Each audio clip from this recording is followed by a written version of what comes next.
Bonjour à tous, bienvenue sur la chaîne de l'Hexamoon Crypto. Nous sommes le 4 août 2022, 18h04 à l'heure à laquelle je fais cette vidéo. Nous allons faire un point sur la situation de l'Ethereum. Si vous n'êtes pas encore abonné à ma chaîne YouTube, abonnez-vous et activez la petite cloche sur le côté. Ça vous permettra de recevoir régulièrement des niveaux à suivre sur l'Ethereum, mais bien évidemment sur le Bitcoin qui, je le rappelle, entraîne à la hausse comme à la baisse tout le reste du marché. Ça vous permettra de recevoir des crypto pépites, c'est-à-dire des cryptos qui vont exploser dans les prochaines heures, et des vidéos formations gratuites pour tous ceux qui veulent apprendre les bases du trading. Allez, on est parti dans notre analyse technique de l'Ethereum. On commence avec une vue jour, mais bien évidemment, je rappelle à tout le monde que tout ce que je vais vous dire dans cette vidéo, ce ne sont pas des conseils en investissement. Alors, notre Ethereum en vue jour, qu'est-ce qu'il nous fait? Donc là, vous le voyez, hein, en bleu, on retrouve notre canal ascendant que je vous avais déjà parlé depuis quelques jours. Donc canal ascendant, ça signifie que tant qu'on est dans ce canal, il n'y a pas de souci particulier, on est haussier. Même si dans ce canal, on a des mouvements baissiers, mais dans sa globalité, même si on a un mouvement baissier, tant qu'on ne casse pas le canal par le bas, eh ben on peut très bien rebondir sur le bas du canal pour aller chercher le haut du canal. Exactement comme ce qui s'était passé ici. Vous le voyez, on avait rebondi à la perfection sur le bas du canal, sans le casser, et qu'est-ce qui se passe derrière? On pump pour aller chercher le haut, et ainsi de suite. Surtout que là, on voit que pour l'instant, on a effectué un point haut qui était ici, et un deuxième point haut qui est là, plus haut que le précédent. Donc ça confirme que pour l'instant, sur notre Ethereum, on est dans une configuration haussière en vue jour. Maintenant, il faut quand même se méfier. Parce que même si on est en configuration haussière, on voit qu'on est quand même pas loin. Je vais peut-être un tout petit peu le redessiner. Ouais, plutôt comme ceci, je dirais. Voilà, nickel. On voit qu'on est quand même pas loin du bas du canal ascendant. Le bas du canal ascendant, en plus de ça, ça match quand même plutôt bien. Regardez cette boîte violette qui est là. On appelle ça un range. Ça, c'était un range qui avait été formé et qui avait été pété par le haut. Donc ça, c'est très bien. Et là, en fait, on voit qu'on est venu faire un pullback parfait. À la perfection, ce pullback. Vraiment nickel, au millimètre près. Regardez ça. Ici, on était dans le range. On a cassé le range par le haut. Donc ça, vous le savez, je vous le dis à chaque fois. Quand on casse un range par le haut, signal d'achat, on pump. Effectivement, c'est ce qui s'est passé. On pump. Et derrière, on a toujours ce qu'on appelle un pullback. C'est-à-dire qu'on revient à 95% du temps tester le niveau qu'on a cassé. Donc effectivement, on est revenu sur notre Ethereum, tester la zone qui est ici, les 1597 $. Ça, c'était la zone qu'on avait cassée. Et à partir du moment où on avait cassé cette zone, c'était un signal d'achat pour pump. Et on fait le pullback. On revient tester la zone. Qu'est-ce que ça signifie? Ça signifie que si on fait une clôture jour, là je rappelle qu'on est en vue jour, si on fait une clôture jour en dessous de ces 1597 $, bon bah là effectivement ce ne sera pas forcément bon signe, parce que je le rappelle, un retour dans un range en venant du haut, le but est d'aller chercher le bas du range. Le bas du range, 1436 $. Par contre, si on arrive à rebondir parfaitement sur le haut du range qui est ici, tout en restant dans ce canal ascendant, bah là du coup, ce sera un signal d'achat pour pump. Et si on arrive à péter le dernier point haut, qui est ici 1725 $, et bah ouais, là par contre, c'est sûr et certain que si on pète le dernier plus haut, là il faudra se préparer à de la volatilité à ce moment-là, on ira pump. Et si on pump, on n'ira pas pump n'importe où. On viendra chercher ici le milieu du canal ascendant, les 1822 $.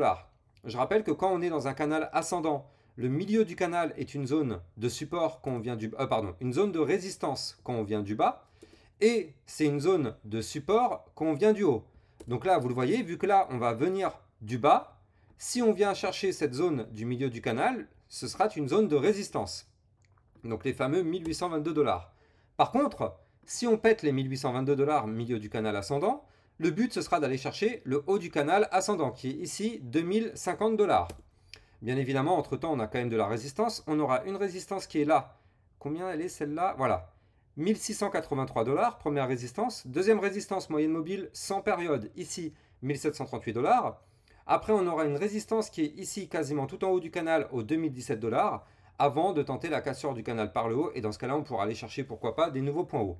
Bien évidemment, tout dépend, vous le savez maintenant, je vous le dis très souvent, mais tout dépend du Bitcoin. Vous le savez que si le Bitcoin fait un crash, tout sans exception va crasher. Si le Bitcoin pump, tout sans exception va pump.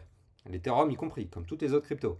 Donc pour l'instant, en tout cas, vous l'avez compris, notre Ethereum est quand même toujours dans une configuration haussière. Mais par contre, il faut quand même se méfier à ne surtout pas casser les niveaux que je viens de vous parler. En plus de ça, regardez, pour l'instant, on voit quand même qu'en vue jour, on est toujours au-dessus de notre fameux ruban de moyenne mobile. Hein. Vous les voyez ici, toutes les lignes que vous voyez là, c'est le ruban de moyenne mobile.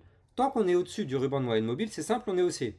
Par contre, si on passe en dessous du ruban de moyenne mobile, bah là, c'est pour reprendre une tendance baissière. Donc là, vous le voyez parfaitement.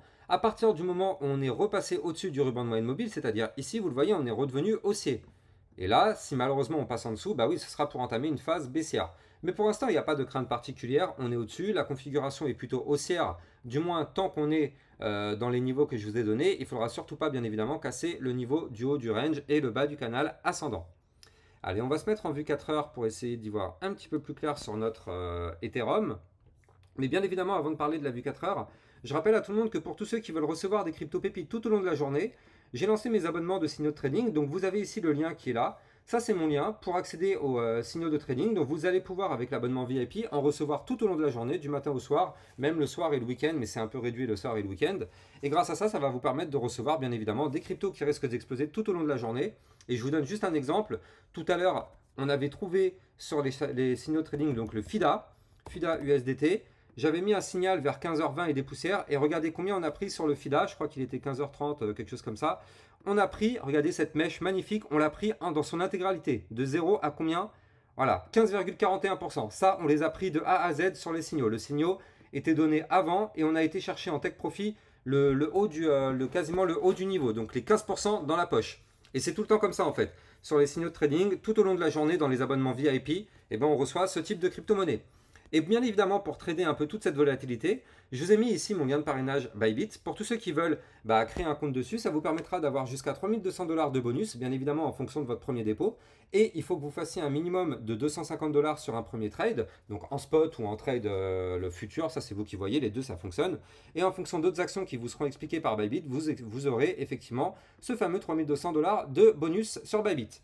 Vous allez aussi trouver ici mon lien Twitter, qui est mon lien officiel sur lequel je vous fais mes communications officielles. Donc n'hésitez pas à venir me suivre sur mon Twitter pour ne rater aucun de mes contenus.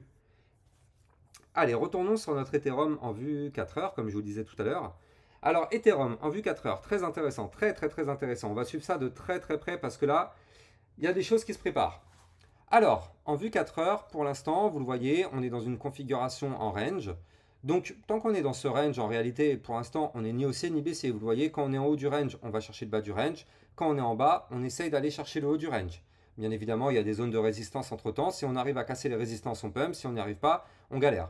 On a une zone de résistance qui est ici, 1682 $. Pour l'instant, on n'arrive pas à la péter. Mais moi, c'est pas ça qui m'intéresse. Moi, ce qui m'intéresse, c'est ça. Regardez. C'est ça qui m'intéresse. Les bandes de Bollinger, vous les voyez ici, regardez ça. Je les fais clignoter. Tac. Ça, c'est ce qu'on appelle les bandes de Bollinger.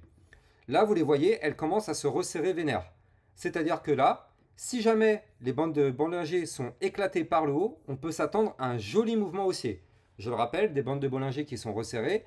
Et si jamais, ça c'est annonciateur d'un mouvement explosif. Alors attention, pas forcément par le haut, pas forcément par le bas.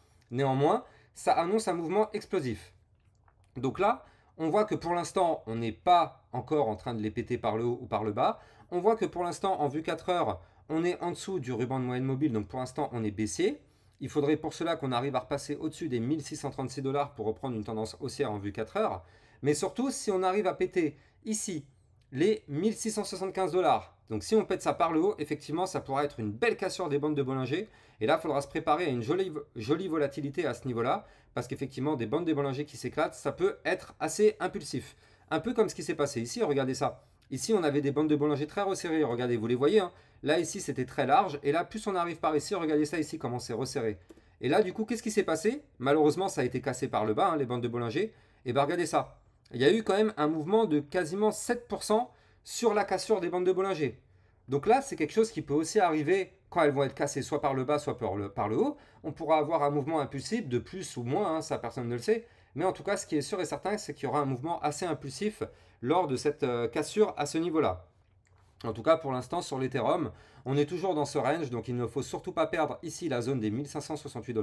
Si on pète ce niveau-là, effectivement, on ira chercher les zones de support que je vous avais parlé tout à l'heure, ou pas, hein, d'ailleurs, je ne sais plus si je vous les avais données. Oui, si, les zones de support, donc c'est les supports des moyennes mobiles qui sont là, voire même ici, le bas du range 1436 $, voire même ici, une moyenne mobile à 1328 $. Ça, c'est les prochains niveaux de support si jamais, malheureusement, on pète ce range que vous voyez ici en vue 4 heures par le bas. Mais il faut savoir que le bas d'un range, c'est une zone de support majeure, donc c'est pas forcément dit qu'on la pète. On peut très bien rebondir sur un bas de range et reprendre une tendance haussière derrière, bien évidemment. Tout dépend du Bitcoin. Voilà, j'espère que vous avez kiffé cette vidéo. Si c'est le cas, n'hésitez pas à liker et commenter, ça participe au référencement de la chaîne. Encore une fois, je rappelle que pour tous ceux qui veulent des crypto-pépites tout au long de la journée, voici mon lien pour mes signaux de trading. Et bien évidemment, pour trader toute cette volatilité, n'hésitez pas à vous créer un compte sur Bybit pour bénéficier d'un bonus qui peut aller jusqu'à 3200 $ grâce à ce lien de parrainage que vous allez trouver ici dans chacune de mes descriptions de vidéos. Allez, je vous souhaite à tous de passer une bonne fin de journée et je vous dis à très bientôt pour une prochaine vidéo sur l'Ethereum. Ciao, ciao!